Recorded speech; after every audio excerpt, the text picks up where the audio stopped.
The Profectory Podcast, Mastering the Mind and Market. Hosted by Manny Teran, we explore what it takes to succeed, both in business and within yourself. From strategy and business growth to mindset and resilience, we provide the tools to lead with clarity, confidence, and wisdom.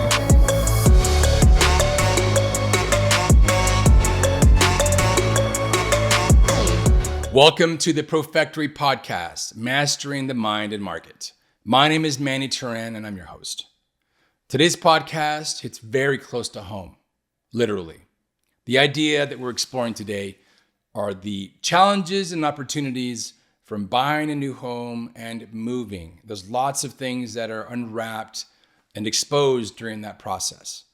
You know, this is a business podcast, and why are we talking about moving or buying a home? Because first of all, this has very personal ties to me as I just bought a house. I just made this massive move. But it also opens up a huge opportunity because as business owners, we're going to move. As leaders, we're going to move. We're going to have these things come up. We're also going to have general issues and stressors come up. And the idea of this podcast is to arm you with lots of information and data so that you can make the informed decision. You can make that moment by moment decision to separate yourself from these stressful events. Moving is in one of the top 10 of the most stressful things you can do in life, and buying a home as well. So first of all is public speaking. Then you've got death. Then you've got illness, trauma, and then down the road, you've got moving and buying a home. So why is this important to understand? First of all, moving it opens up a Pandora's box of emotion. Emotion of leaving a place you might have been at for a long time with lots of memories tied to it, projects that you worked on, or these moments and memories wrapped in physical things that you might have worked on or did, and even the empty halls, so to speak, the empty rooms filled with the laughter and cries of memories in the past. Lots of memories and feelings tied to that. Then you've got the idea of looking forward to that new home, new opportunities and excitement, and maybe there's challenges you have to work on, some things that need to be worked on in the home, whatever. There's lots of issues that are tied to that.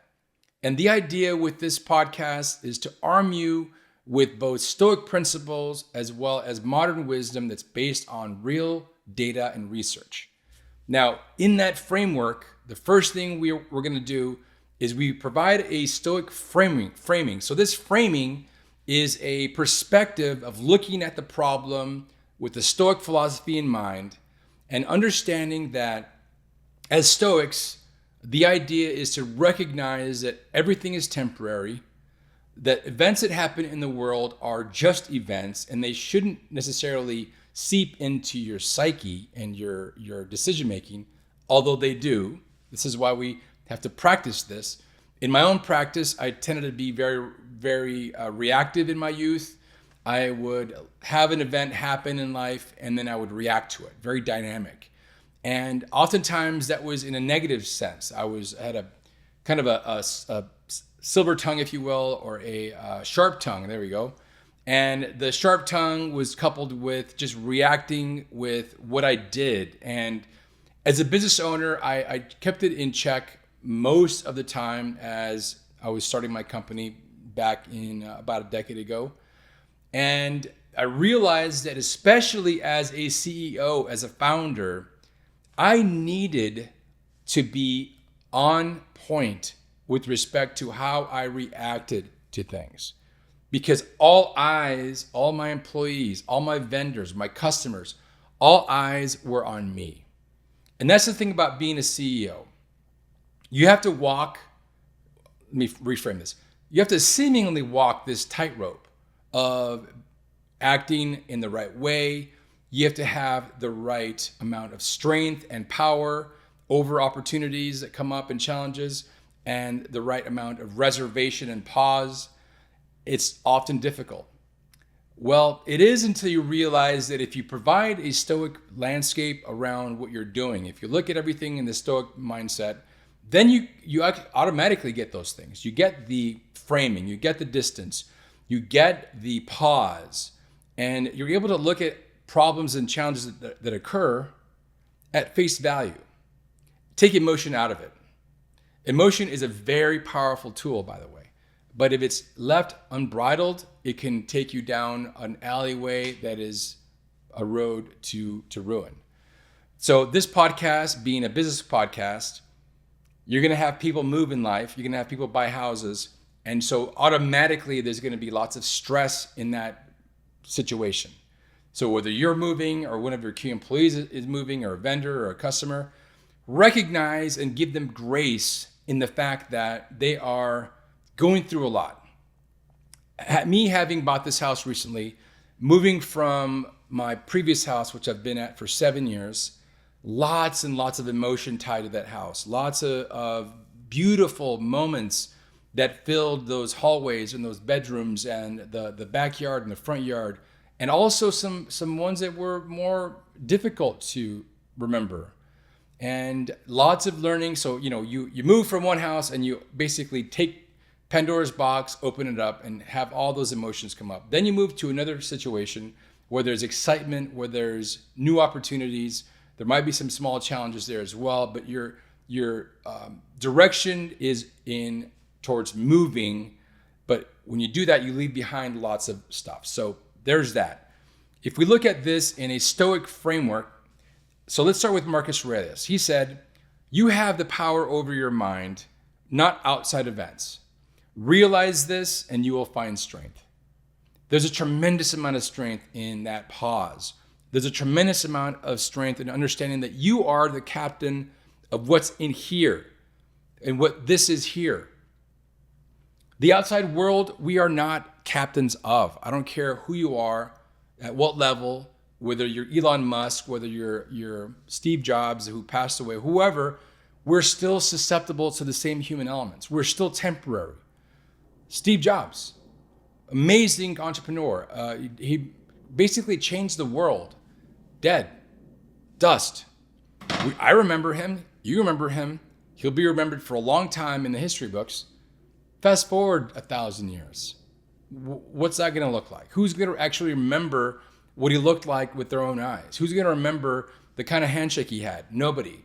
By that time, he's just going to be written text in a book or in some ones and zeros or some qubits. There's going to be some information about him, but no one will remember. So that, in my mind, ties to memento mori and ties to the fact that everything's temporary. Here's something else that Seneca says in his letters about the dangers of being tied to material things. He says, "It is not the man who has too little, but the man who craves more that is poor." Super powerful. I remember an uncle of mine, my Tio Beto, he lived very modestly and he died in his late 80s, having lived a pretty amazing life. I'm not to propagate this, but he loved to drink, he smoked, he always had the company of women for some reason, and he just existed and lived, didn't hold a steady job. I don't really know how he survived monetarily, financially, but he did. And he lived a good life. Now, compare and contrast that to friends of mine that I know that are making $500,000 or more a year, that are at the top of their game in their business, and they're stressed out. They're overweight. They're not sleeping well. Their relationship with their wife or spouse isn't going well. I don't know who's richer. If you've got 10 million in the bank, are you as rich as Tio Beto that might have had $100 in the bank? I don't know. Well, the Stoics really remind us that it's all about that essence of the man who craves more. Because if you're constantly craving more, that means you're not living in the present. This is a little dotted line to some yogic practices about being in the present. The idea of mindfulness. I've mentioned this before in previous podcasts. Very powerful tool. I'm not going to talk a lot about it on today's podcast, maybe another one. You can Google it or look at YouTube. Mindfulness is everywhere. It's just about being in the moment. The 7 minutes ago, where I started this podcast, is no longer here. What we have is this moment. If we live in the past or live in the future, we're not fully realizing and capturing the essence of the present. Very powerful. It took me a long time to recognize that. As an entrepreneur, I tended to live in the future, and I still tend to live in the future.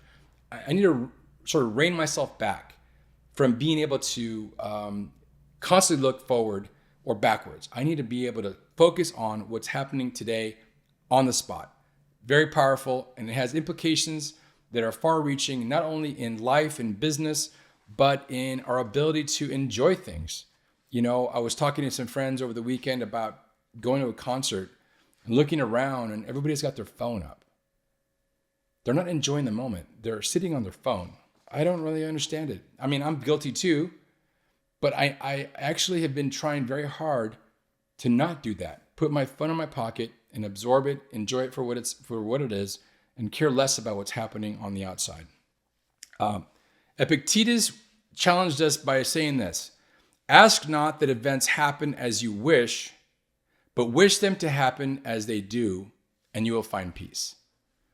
Man, as an entrepreneur and CEO, that one hits home. The idea is that letting things unfold as they should, rather than as you want them to, is in direct contrast and tug of war with how we're wired as CEOs. We want to do things and we want to act. We want to come in and make change. And what the idea that we're wrestling with here is that when these events don't happen like we want them, we react. We get upset. We tend to then go to the opposite direction, like a pendulum swing. And these things don't serve us. What I've learned to do as a CEO, as a business owner, is a lot more akin to the way that water flows. If I want to see something unfold, again, my CEO mind, my entrepreneurial mind, I want to go towards something. Rather than go towards it like one train down the rails, potentially to another train or potentially off a cliff, what I have tended to do is I tend to be more like digging a trench so that water will flow in the direction that I'd like it to. But if it overturns in a different direction, I can go back and retrench the water to where I really want it to go. I love the idea of water. I love sailing. I love the ocean. And so I use lots of analogies. And this water analogy is so powerful. If you look at the Grand Canyon, if you've had the pleasure to see the magnitude of the Grand Canyon, you realize that was cut over millions of years by the Colorado River and other geological events, primarily the Colorado River. That's water. The same water that's soft that you drink, gives you life, has enough power over time to cut through these amazing canyons, a mile wide, a mile deep. It's just ridiculous how amazing these things are. And so I have to remember that when I want things to go my way, yeah, I will guide that water in that direction, but recognize that life has its own curveballs and I've got to roll with it. And the more I push against it, the more upset I get. So I don't push against it anymore. And so you shouldn't either. Now, let's talk about emotion. I mentioned this earlier, that emotion is very powerful tool that can also have a tendency to hijack the rest of you. And, we're still human. We still have moments of when we're consumed by emotion. And so here's some things that science backs up what the Stoics created, essentially. So oftentimes when we move from one home to another, there's a certain amount of identity loss and also decision fatigue. Identity loss is that part of you is tied to that old home. The neighbors, the neighborhood, people that had visited you there, parties you might have had. That was your identity. That was your paint color. That was your mailbox. Having to move to another house, it disrupts all that. It pulls the weeds out of the ground, and now you're left like, what the hell's going on? Until you plant that in your new home. And then it's going to take time to get that revved up. So Dr. Susan David, who is a Harvard psychologist, talks about emotional agility. So that's being able to acknowledge feelings without becoming a hostage to them. That's Stoicism 101 right there. And there's some studies in environmental psychology which show that our homes are not just our shelter, but essentially external representations of the self. Now, I am guilty of this. If I go to somebody's home and it is just madness, maybe it's how I was brought up. I judge the person who lives there. I'll just say that.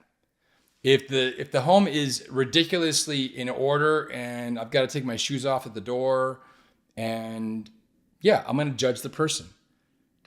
I know we shouldn't, but that's the instant thing that comes to my brain. And then I've got to reel it back and say, nope, there's other things at play here. I'm going to try to judge the person by their face value. But we're still human. We're still going to be judged by our home. As CEOs and founders and entrepreneurs, we also have a potentially innate desire and drive to accumulate wealth and accumulate really nice things. We all like nice things. We do. It's just more a matter of what you're willing to give up for it that makes the most difference. I have friends that live a very modest life that have a tremendous net worth. And I have friends that live this baller lifestyle, and I know that they're barely making ends meet. So, it's not my place to judge. I'll just let it play out in their own life. But for me, my home is a representation of my identity. It does represent in some point who I am. And so as much as we try to remove ourselves from that, there is still a tie from the home to the person. So when we leave a home, there's an amount of grieving that takes place, and that's natural. I had a different life in that previous home. I entered that home with a relationship, with a whole concept of what it was going to become, and it didn't become that. So there's just a lot of angst tied there. Now that I've moved and that I'm in my new home here, that other piece has not gone away yet. There's still vestiges that come in and come out. And as I've mentioned in previous podcasts, it's not our job to block those things when they come up. We all know that, but blocking them, all it does is it almost like pressure on the back of the dam, putting your finger in the dam. It just builds more pressure. What I've learned to do is when those feelings come, I let them come.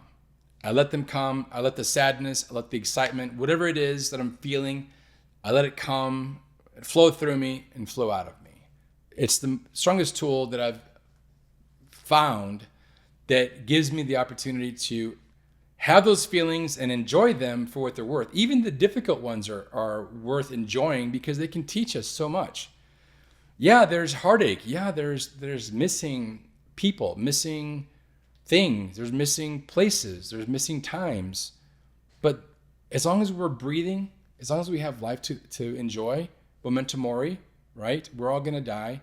So enjoy and to live and understand that we're just all in this whole primordial cosmic soup, and enjoy it while you can.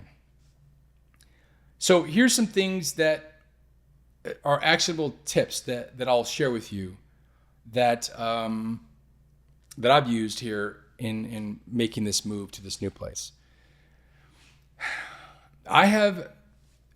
When one of these really strong emotions comes, I sometimes, rather than let it just come in and out, I almost pull and tease it like a sweater. So I get more and more of it. And it weighs more heavily on me. Like if I remember a person from that previous life, that previous house, and then I start thinking about other things that were involved, and I start building this bigger memory about that situation or person. And then I just sit with it. I even sometimes walk with it. We talked about stillness in the past, being able to go out in nature. I'm fortunate enough to live on some land here, so I can walk around and I can just look at the groundhogs running around, look at the chipmunks, look at the birds, the lizards, the cactus, the fauna, the flora, and just breathe the air all of that tied together, just it helps to almost like purge those bad elements of the memories through, so that I can make better decisions as a father, as a partner, as a CEO, as a friend, as a son, because no one wants to be involved and make decisions with someone who is wrapped up into a lot of emotion. I've been a friend to folks that have major things happening in their life. And to ask them to make a business decision at those moments is to invite injury to insult. So when I do business coaching, one of the first things I ask the person is how they're doing. Because if they're not doing well, if they had some major issue in their life, they're not in the right framework. As stoic as we are, we're still human beings. We are still susceptible to these strong emotions that happen because of life. So I let them have their space. I give them the grace. I say, all right, let's reschedule. Get back to me when you can. If you need anything, I'm here, genuinely. And I think that there's a lot of power in that. And practicing Stoics as we try to navigate this life, if we recognize in someone else that they're dealing with a lot of crap, having the grace to step back from the situation and giving them the grace to explore it and go through it on their own has far-reaching implications, very, very powerful. Something positive about moving. So I've been talking a lot about those negative memories, but there's also this new opportunity of this sort of fresh start effect. We have now in this new home, and when you enter in these new opportunities yourself, the idea of starting fresh. We now can invite people over for the first time. We can now sit in the backyard for the first time. We can make memories. And the idea here is that there is a researcher, Katie Milkman, who had this idea in her behavioral science research about the fresh start effect.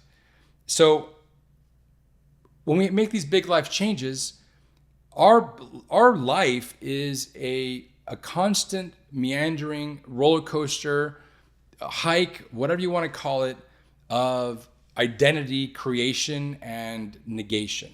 We're constantly, if you're listening to this podcast, I guarantee that a part of you is being reborn and dies all the time. You're not going to be the same today than you were yesterday. You're constantly looking at how to grow. And that's basically tied to this idea of the fresh start effect. We are actually more likely to adopt new habits, new mindsets, new processes, new relationships, new friendships. All of them are tied to this new home that, man, what's the power of that? I moved in here a week ago, and already I feel a different sense of creation, of ability. I feel like it's kind of this fresh start. That previous home, I learned a lot, but now it's in the rearview mirror. Now I'm looking forward. Now I'm in the present. I'm mapping the future, right? The idea is you got to do it carefully, right? I don't want to live in the future, but I want to map it out. And in doing so, I'm creating things for myself today, new habits, new processes, new lots of things that I'm taking advantage of this new move. Epictetus said, first say to yourself what you would be, and then do what you have to do. What does that mean exactly? Well, it means that having that path in your brain that's tied to moving, saying, now this is the opportunity to change my workout routine. This is an opportunity to maybe take more walks, walk around the neighborhood, or start that new hobby I've been looking at, or launch that new program or campaign at work. A lot of these things could be tied to that move. Okay, the last piece here is really the idea of the power of ritual and design. So rituals are something that are very powerful in lots of cultures, whether that's religion. You know, the Pope was just, I don't know what the term is, elected or anointed not too long ago. So that is a billion Catholics or a billion Christians worldwide, a ton of Catholics. And the rituals that are ascribed to the Catholicism they serve a purpose. They unite. They take people's mindsets in a certain direction. Agree or disagree with the philosophy or what's behind it, you can agree that the ritual itself has power. Whether it's the ritual of a workout, you go do a workout, you're done with it. Afterwards, you feel at peace. And not only the endorphins that you just kicked up when you're doing this workout, but the ritual of driving there, of doing the workout, of getting your post-workout shake, whatever you do, there's power in that ritual. So if we look at the idea of rituals scientifically, here's what science says. So rituals anchor meaning during times of transition. So anthropologists call this the liminal space, the in-between between you are no longer who you were and who you're not yet to be. And that idea is kind of crazy. So if you build in some ritual to what you do in that move, whether it's walking through the empty home and saying goodbye from each of the rooms aloud, or like what I'd mentioned earlier about sitting and pulling on that sweater of the memory and letting it sort of fully settle, so when you let go, you tend to let go of bigger pieces, right? Or the idea is some people burn sage or palo santo or some very symbolic ritual of when you leave your home to entering the new home. So I did something very interesting is when I had cleaned up the home and we were walking, it was actually the lights had been already transferred over the electricity. So it was dark. I had my flashlight, it was at night. And I kind of walked through every room and I took in the totality of the memories that I had built in that home, me and my children. And it settled in me in a very profound way. And I didn't say goodbye out loud. I kind of walked around and just absorbed it. And then when as I was locking the door for the last time, I just smiled and I said, thank you. And there was a lot of gratitude in that moment. I'm even getting emotional now because there's so much tied to these spaces. You know, my mother's been in the same home for almost 30 years here. Maybe it has been 30 years. Yeah, it's been 30 years, actually. Over 30 years. She's been in that same home for 30 years. I, however, chasing my career path, my entrepreneurial dreams, have lived in like 7 houses over my life, maybe 8. And I just can't imagine being in one spot for so long. And when I go to my mom's house, there's so many memories tied to that. But just like anything else, we're not married. We're not these memories. We're not the physical things that we buy, that we surround ourselves with. They are part of us. They're part of our memories, but we're not that person. We're not the memory. We're part of the memory. The memory exposes and shares itself to us. And so to tie this up, the idea of stillness is very powerful in making a move. The idea of focusing on new opportunities, new mindsets, new habits is a good time when you move. The grace given to others that are moving and even to yourself is very powerful and should be implemented when you move. And I think the last thing that I'll mention is the idea of habits. We've mentioned this in the past about the power of habits and recognizing that moving or buying a house is a new shot, a new opportunity to create new habits, new systems, to take your career, to take what you're building to the next level. And with that, we'll resign for today. Welcome home.